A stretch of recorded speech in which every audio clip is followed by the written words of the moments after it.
with Paul Kriescher. He's the executive producer of the Heart of a Building series that is on PBS. So I want to say hi first. So hi, Paul. Hi, Joan. Thanks for having me on. This is going to be fun.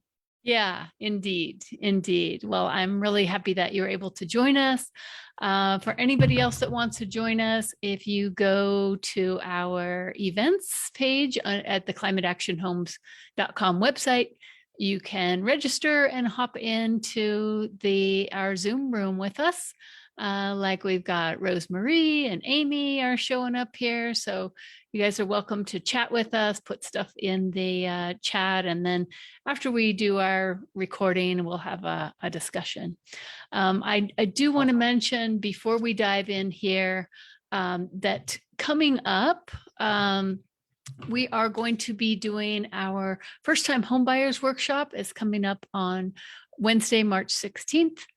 I know that the prices of homes in the Denver area and lots of places are escalating and people are feeling like, I'm just going to give up. Well, we have a pretty fun session for you that's a lot about visioning and goal setting and creating a winning mindset and creating a team and some action steps. So I think it'll be a cool experience. So I hope that you can join us for that.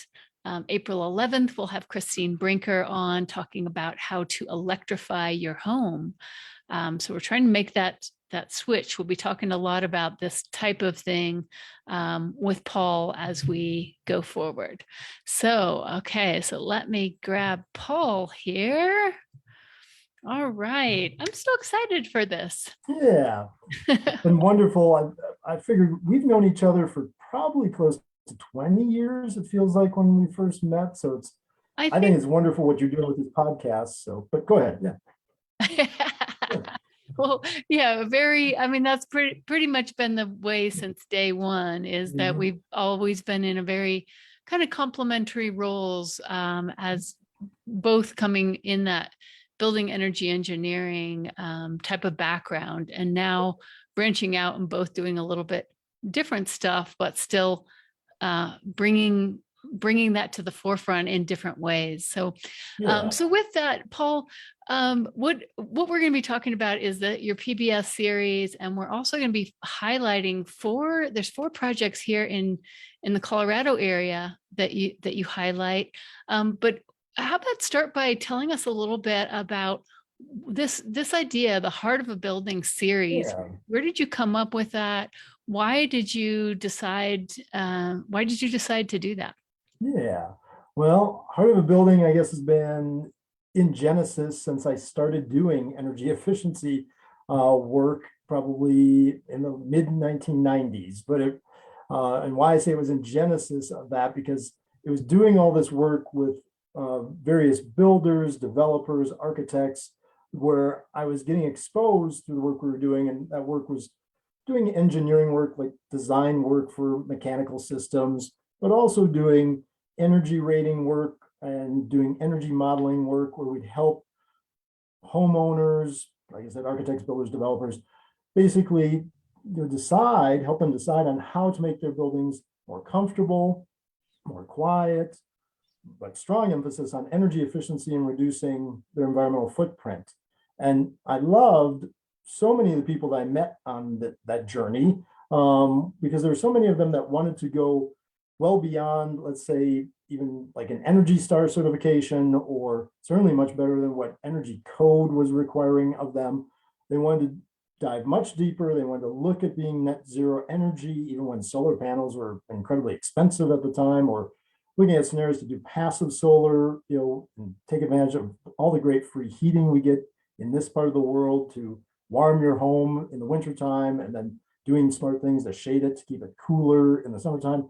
And I was long fascinated with the people that were pushing that envelope, trying to be at the forefront of that. And I was always so many times I was getting inspired by these people and wanted to share their stories, and I'd talk about it with other clients or talk about it with friends or things like that. But what happened, really starting, I guess, about 2000, maybe not 19, but 2019, was that at that time, I sold my former company, Lightly Treading, where we were doing energy rating work and all this type of work.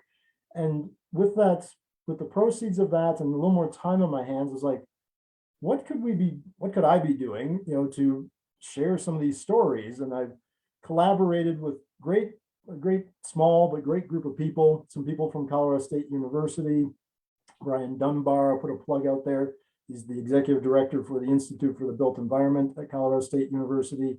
Brian and I taught a class together back in the 2009 to 2011 timeframe on building green homes, basically, but came to know him really well and connected with him again. And we started brainstorming and brought in some great people that I know on the video production side and like to say, what could we do to get these stories out there? And we said, well, if we let these people share the why they have this desire to do net zero energy, to go beyond code, to go through the extra headache, to go through the extra cost, deal with the challenges of code officials that are always there because they're not understanding what you're trying to do with a new material or new means of trying to better air seal, better insulate, that home or building they're building. So share that why and let that story come through in the hopes of inspiring others to want to follow on that same path. And that first one, we use proceeds from the sale of my company, basically, to produce the first episode. And then we were fortunate enough to have sponsors come on board for another 3 episodes that we produced since. So we're still early on. We've produced 4 episodes thus far, but we were very proud that Rocky Mountain PBS took a look at our first episode and said, this is great. We really didn't have to make many changes to it. Thankfully, I'll put a plug in for Mainstream Video Production, Beth Klepper and her team there to do such great work with us to really bring the story together in a great way. But that's what we're seeking to do, is let people share their why stories. And like I said, it's been developing for a quarter of a century, I guess, to come to this point. Yeah, that's really cool. And it's funny because Brian Dunbar, I feel like I ran into him a lot because we were always trying to get case studies out there. So that, I think there are those of us who have that expertise, but are also kind of storytellers. Right. And so that's really neat to see where you're taking this to becoming this PBS series with Heart of a Building. So let's go ahead and dive in now. And we've got 4 different homes that, let's see. Just want to have somebody to mute. Yeah, we might have somebody that is. Jeffrey or Rosemarie, maybe I'll ask, or maybe it was Paul. I'll ask you guys if you could mute yourselves that are listening in. We're just getting background noise. So. That's awesome. I'm like trying to figure out all of our, all the buttons here. Yeah, I think we got it. Okay. All right. So yeah, we've got 4 different projects that we were hoping to be able to get to. I'm not sure if we can run through all of them. We're talking about Lavaneer, Thrive, the Confrank House, and Greenspire. Yeah. So which is one that you want to start with? And maybe with each one, we could go ahead and say something that's kind of special about that one, and then kind of move on. But hopefully, as you're listening to this will pique your curiosity, so you'll know that these stories you can go in depth when you watch the Heart of a Building series. Right. Thank you on that. So yeah, I think we'll start with the ones that are in our first episode. For the first episode we produced was an hour-long episode that aired on Rocky Mountain PBS actually during Earth Day week of last year of 2021. And we showcased 3 stories there. One was a commercial building called First Universalist Church that we won't get into today, but it was a great retrofit project. And then another one, Greenspire, which is a multifamily project that actually was built in Longmont, an affordable housing one.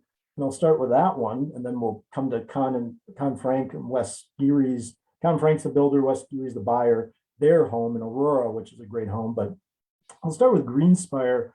Greenspire is very cool story. I mean, what we were seeking to showcase are good stories. So hopefully you guys would agree this is a good one. Gary Kinsey, the developer there, is somebody who was building, well, it's not to build and did build 44 units of affordable housing in Longmont, but doing it at market rate pricing. And for anyone in the industry, you may know that there's a lot of special financing available that comes to a lot of developers and builders to help them build affordable housing.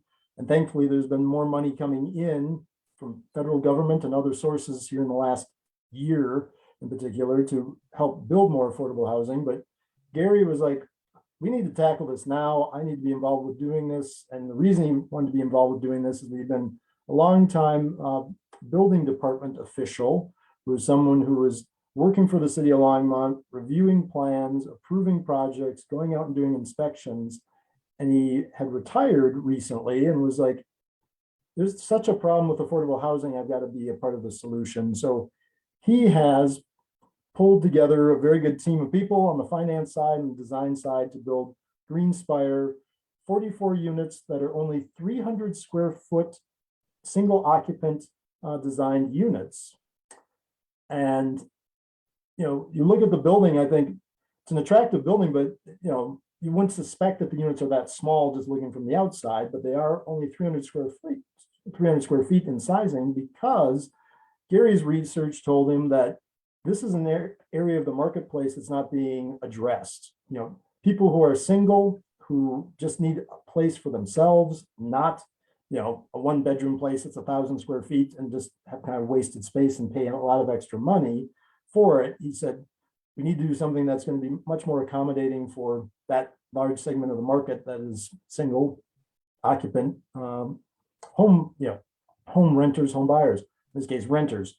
But he also had a very strong consciousness, as he describes it, for his grandkids and for future generations, that it had to be highly sustainable. And what he sought to build and came very close to achieving was complying with passive house standards, which is a standard that comes from Germany, but has been adopted here in the United States for about the last 15 years. Well, adopted in small ways, in cutting edge ways here in the United States, to be incredibly well insulated, incredibly airtight, very good, effective, healthy mechanical ventilation, resulting in a very small energy use per square foot in the building. And he's achieving all of it with the exception of his airtightness is a little bit too high.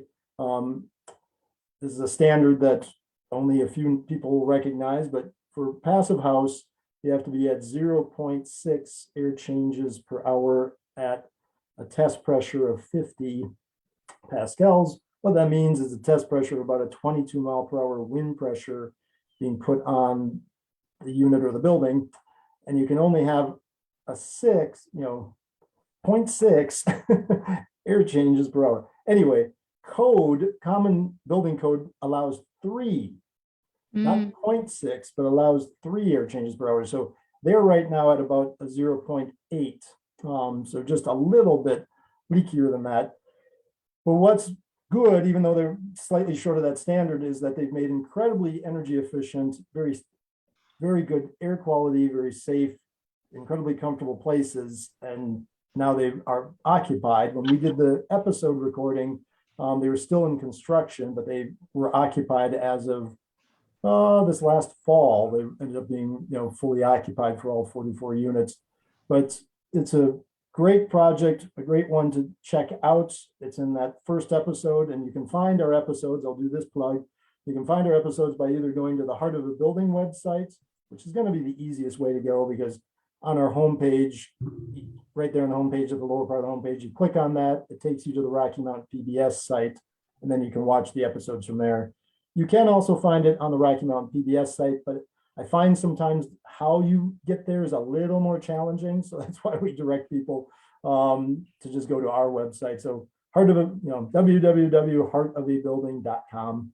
Nice. Put that in the chat. Joan Great. did. I just did. Yeah. You're wonderful. So Yeah. that's the first one, but follow-up questions on that one? Yeah, that's really, well, no, I think, we'll just keep moving because Okay. as we said, those of you who want to continue the discussion, sign up on our website and come into the Zoom room. We'll have our discussion a bit later. But that's so cool because, it's almost like the tiny house villages, That's beautifully put. Yeah, on a mass scale, 44 right. of them all together But with tiny houses. really, Yeah. really innovative. And And I think things are definitely going to have to change going forward. And Right. I love that his background is a building official. Another thing I'll plug with Gary and his wife, I guess, was on board on this. They actually built an example. Well, they built a version of the 300 square foot unit in the basement of their home. They have a larger home where they could put it in the basement. They lived in it for about a week because they wanted to see. I don't know how finished they made it. He's never showed me pictures of this yet. He said he would, but basically like how finished it was in the basement. But they lived in it and tried it out to be like, I could be in here. I could do this, type of thing. So I loved it for that. And then, I mean, he was so good on camera. He was so good when we were interviewing him, just talking about how he shares that he feels that he's responsible, that all of us, the way we've been living, are responsible for the harm that's been happening environmentally. The unseen pollution that comes through carbon dioxide and methane, Right. all these things. He's like, I've been part of this problem. And he's a gentleman in his, I think he's probably mid 70s now. It's like, I have to be a part of this solution. So this is what he's doing. What he's trying to do is he's making these plans available to anybody who would like to take them and replicate them. He's allowed them to be on our website, so you can find the plans on our website, but you can also find him. But what's cool, he's working with other building departments like the city of Loveland now to replicate these. He said, unfortunately, it's probably going to take 1.5 years before they start construction, but they're planning to replicate them. Yeah. So, this is so great. And with your series, it will, kind of go faster. Say again his name, Gary. Yeah. So Gary Kinsey, right? Okay, cool. Yeah. All right. Well, let's keep it going here. Okay. So We'll keep going. we have 3 more I'll to move hit. faster. If Okay. we don't hit them all, we'll do it in our discussion, or you can watch on Heart of a Building. Which one should we do next, Paul? Let's do Con Frank West Geary's house. All right. This Yeah, one's tell very us. cool. I'll try and be briefer, but Con is a wonderful man who was born on a ranch in North Dakota, has lived here in Colorado for about 30 years now. He is an inventor in his personality and his characteristics, who experiments with houses.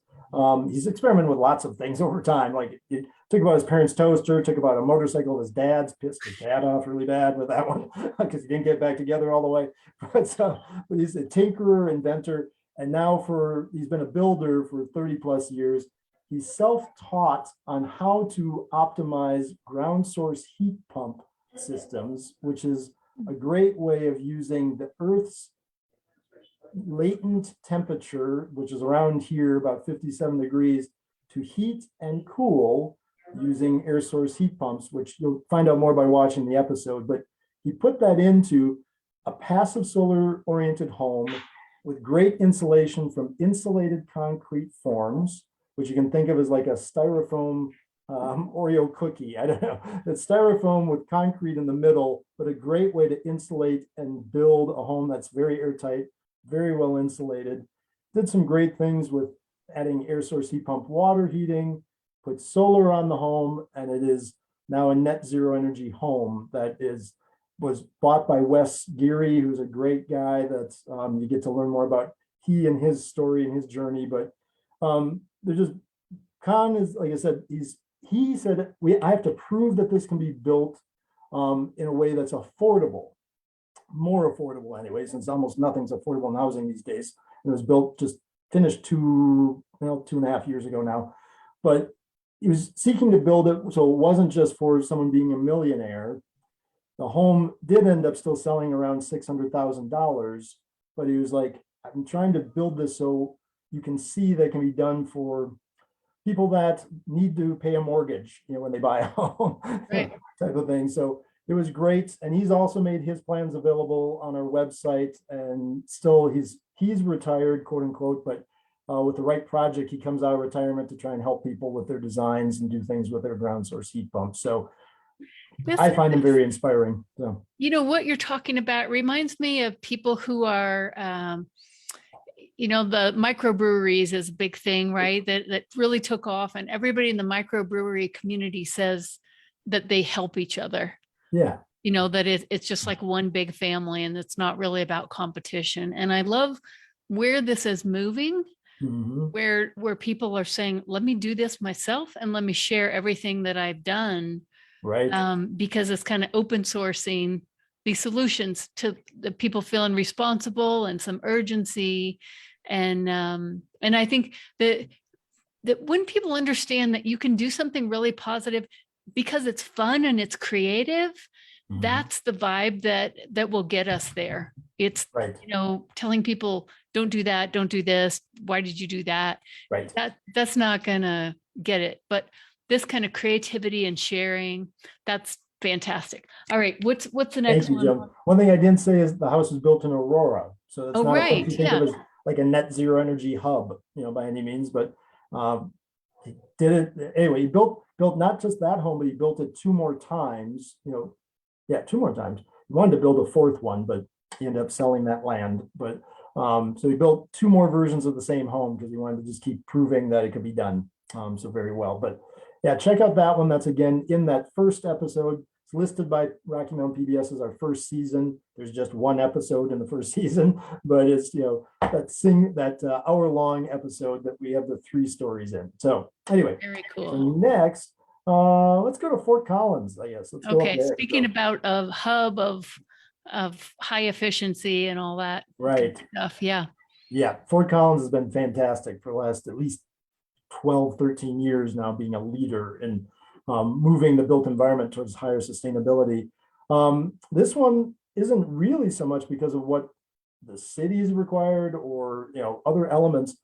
This story of Lavaneer, it's row homes, four homes built together right near Old Town Fort Collins, came together because of a husband and wife architectural team that actually had moved here from San Diego and then wanted to apply. Well, and they opened an office here 7 or 8 years ago, as far as having their architectural firm here. But they wanted to apply their experiences and what they've been learning because they're now in their early 60s.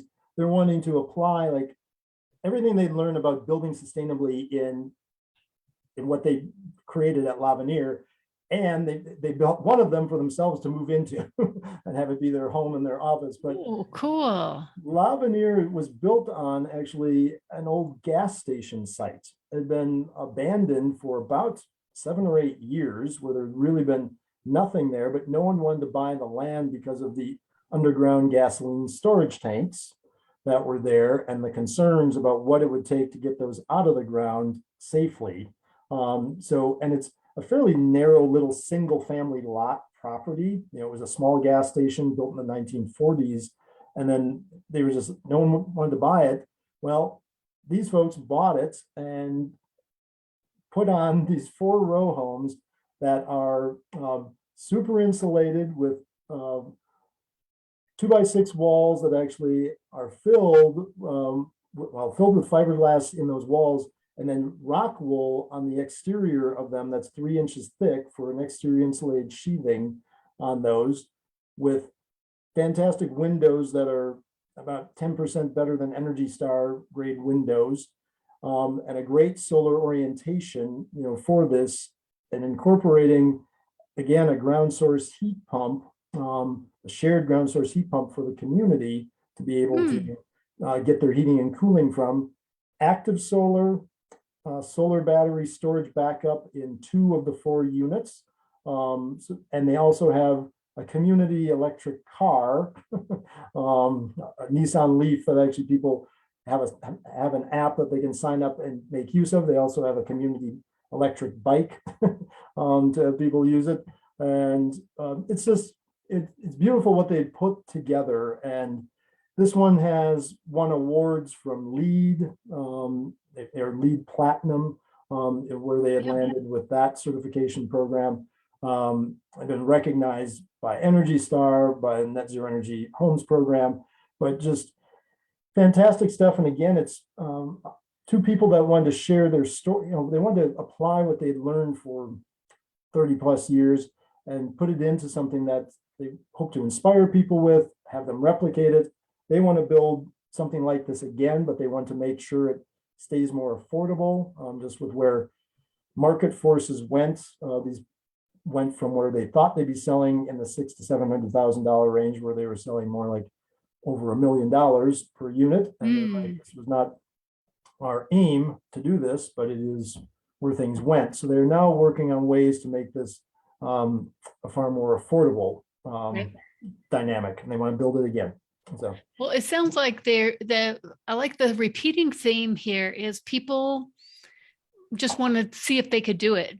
And I think that's what I found when we were working with school districts. And it was the Poudre School District who said, can't we do something better? And that's where it always starts.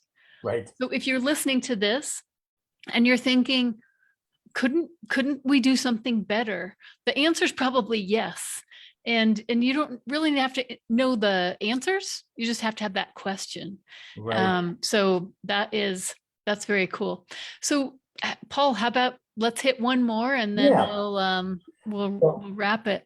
I'll hit, the last one would be the one that's been successfully, I guess, building highly sustainable homes the longest, at least of these four. And this is Thrive Homebuilders. Its owner, Gene Myers.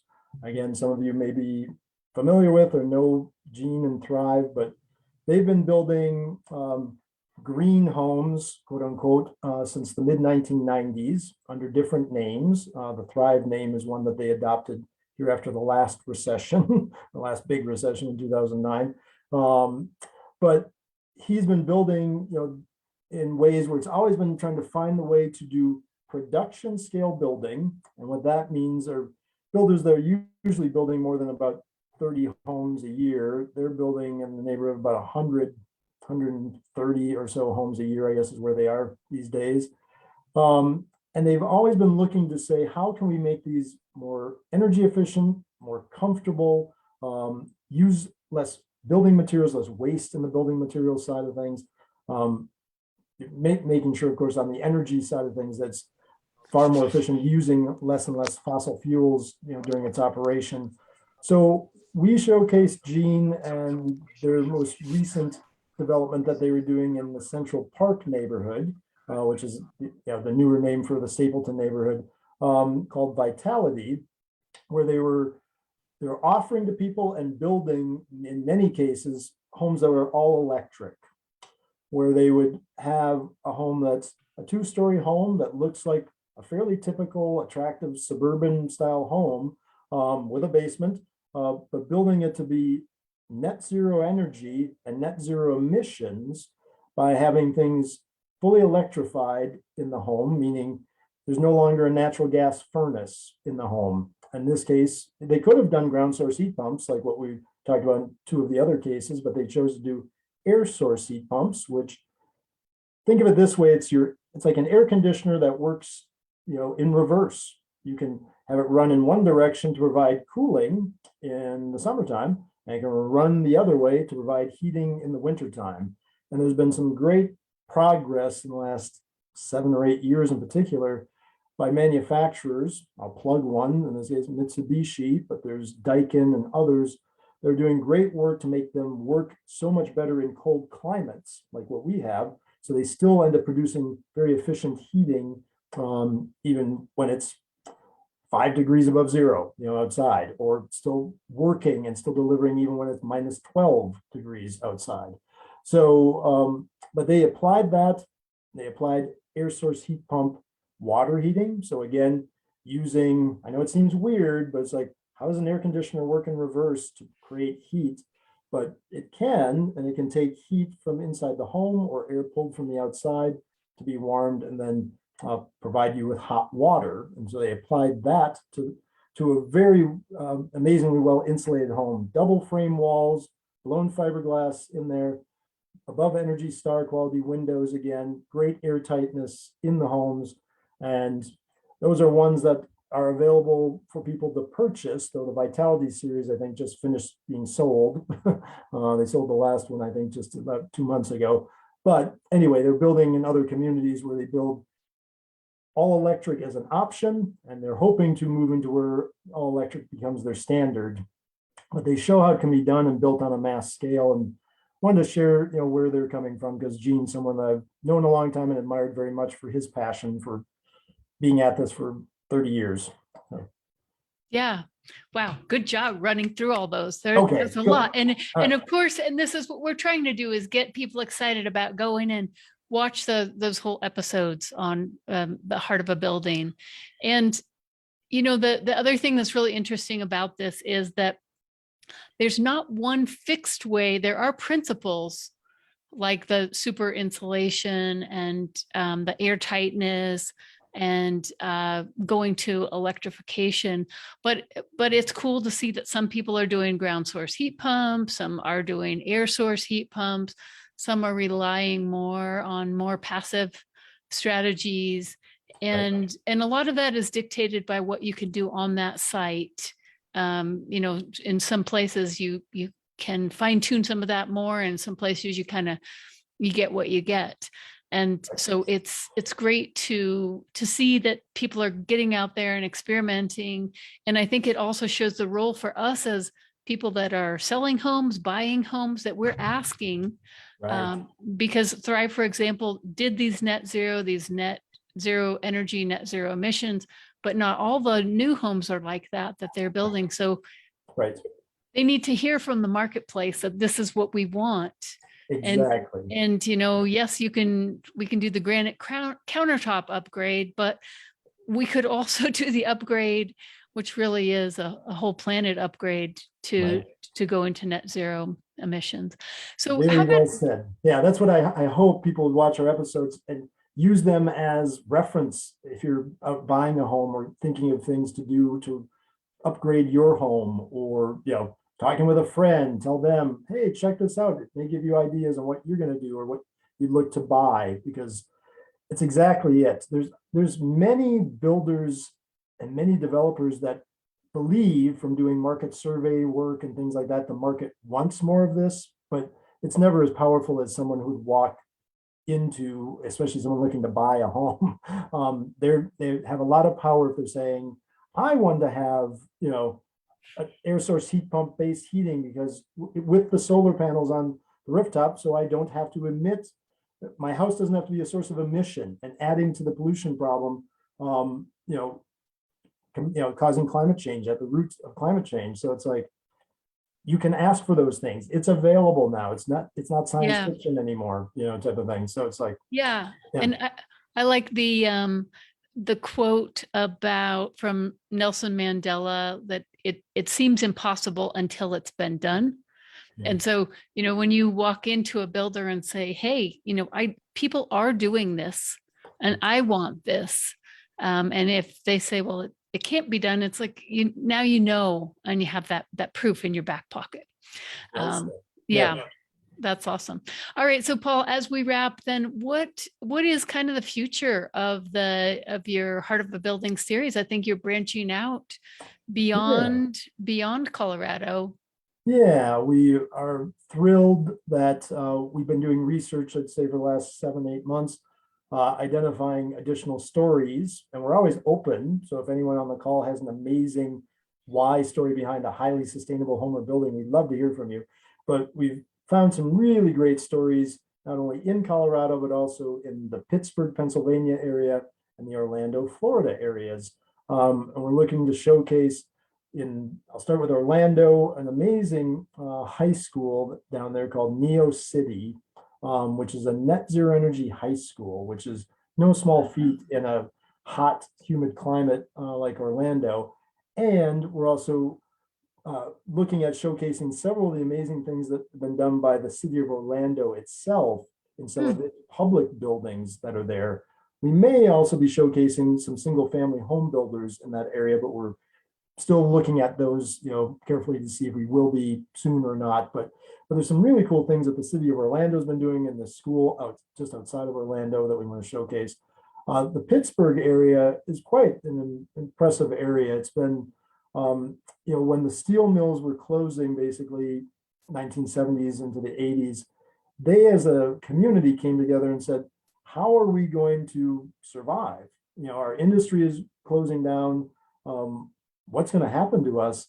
There were enough beautiful forward-thinking people there that said, we have geographic beauty here with the three rivers coming together. As this area gets cleaned up, we need to emphasize our care for nature, our care for creation, where we live. And there's just an amazing undercurrent there in the community about doing things very progressively, and a lot of it when it comes to building to meet passive house and building to meet highly energy efficient spaces. So we've got some great stories there. A retrofit of what is a homeless shelter that was the first passive house compliant retrofit multifamily building in the country that they did in 2014. We're going to be showcasing that. We're also going to showcase the Frick Environmental Center, which by its name, you'd think they do some pretty amazing sustainable things, but they've really done some amazing things there. And then also there's a really cool one with a local architect there where she built two side-by-side homes, one to meet code, the other one to meet passive house.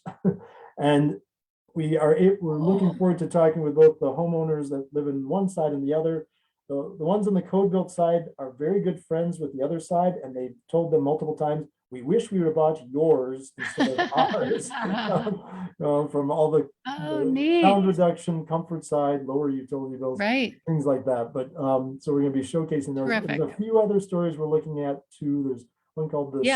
Well, we'll have to get them to watch it, because but they'll be coming down the road. But yes, we hope to produce another season of 6 this year, and then we hope to just kind of keep marching on from there. We may end up doing more than 6 this year. We'll see how everything rolls, but we're hoping for at least another 6 this year. Terrific.